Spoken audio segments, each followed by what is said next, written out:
Have you ever noticed that being broke is weirdly expensive? Like your phone breaks, and instead of replacing the screen for $80, you end up buying a whole new $600 phone because you didn't have the $80 at the time. Or your car starts making a noise, and instead of fixing it for $200 early, you keep driving it because you can't afford the repair, and 6 months later, the engine goes, and now it's a $2,500 problem. Or you overdraft your account by $20 and get hit with a $35 fee, and then another, and another. And suddenly that $20 mistake costs you $105. And you're sitting there thinking, how does this keep happening? If that feels familiar, you're not crazy, and you're not alone. Because here's the uncomfortable truth.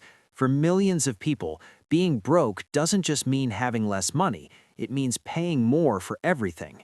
My name is John, and I spend way too much time thinking about how money systems quietly shape our lives in ways most people never notice. If you're someone who feels like no matter how hard you work, money just disappears faster than it should, make sure to hit the subscribe button and give this video a thumbs up if this helps you out. Because today, we're talking about something most people feel, but almost nobody explains clearly. The math of being broke, and why the people with the least money often end up paying the most. Challenging the assumption. Here's the thing. We grow up hearing the same message over and over. If you're struggling financially, just budget better. Stop buying coffee. Be more responsible. And look, personal responsibility matters, but that explanation is incomplete, because it assumes everyone is playing the same financial game. They're not. Some people are playing life on easy mode, others are playing on hard mode, and the rules are completely different. Here's what most people don't realize. Poverty has a built-in surcharge, and it shows up in ways that are invisible until you start doing the math. The boot theory, real-life insight. There's a famous concept called the boot theory. It goes like this. A wealthy person buys a $120 pair of boots that lasts 10 years. A broke person can only afford a $30 pair, but the $30 pair wears out in a year. So over 10 years, wealthy person spends $120, broke person spends $300. Same feat, same need, different outcome.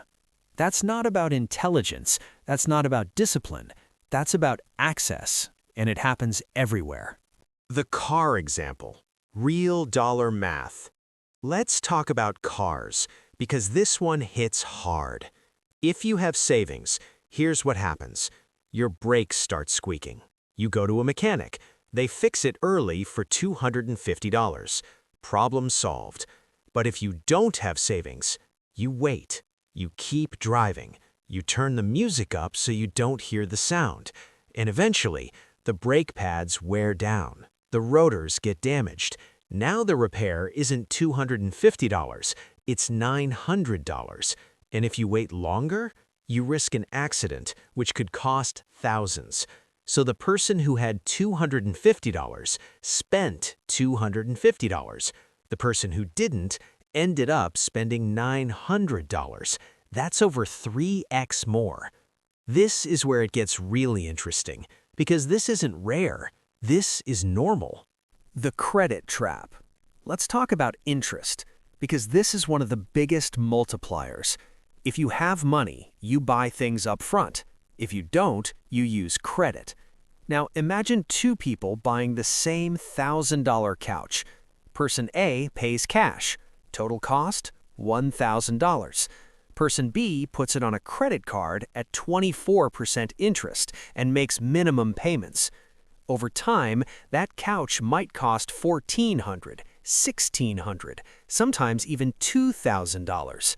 Same couch, same store, different total cost, because one person paid with money, the other paid with time and interest is ruthless. Real statistics that change perspective. According to data from the Federal Reserve, nearly 40% of Americans would struggle to cover an unexpected $400 expense. Think about that for a second. Not $4,000, $400.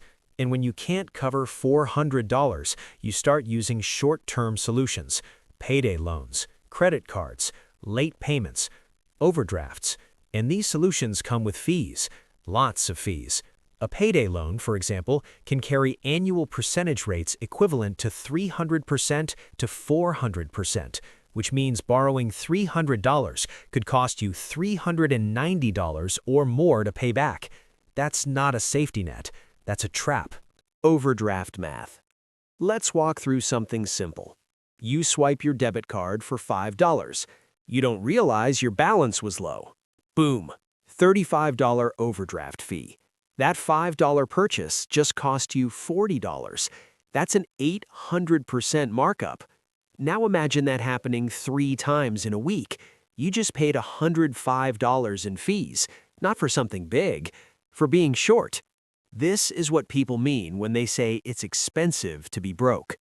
The housing penalty. Here's another one most people don't think about. Rent. If you're financially stable, you might have a good credit score, have savings for a deposit, have flexibility, so you get access to better rental options. But if you're struggling, you might not qualify. So you end up in places with higher deposits, higher monthly rent, fewer options, more instability. And if you miss a payment, late fees, eviction risks, moving costs, application fees. Every disruption costs money. Food costs surprising people. It's actually cheaper per meal to cook in bulk, but that requires time, energy, storage space, upfront grocery money. If you don't have those things, you buy smaller portions, more often, at higher per unit prices. Or you rely on fast food, which seems cheap until you realize $8 to $12 meals add up fast. Again, the less margin you have, the more expensive life gets. The psychology behind it. Now, you might be thinking, okay, but why not just plan better? And look, planning helps. But here's the part most people miss. When you're constantly stressed about money, your brain changes how it makes decisions. Research from behavioral economists shows that financial scarcity consumes mental bandwidth. When you're worried about rent, or bills, or food, you're not thinking 5 years ahead. You're thinking, how do I get through this week?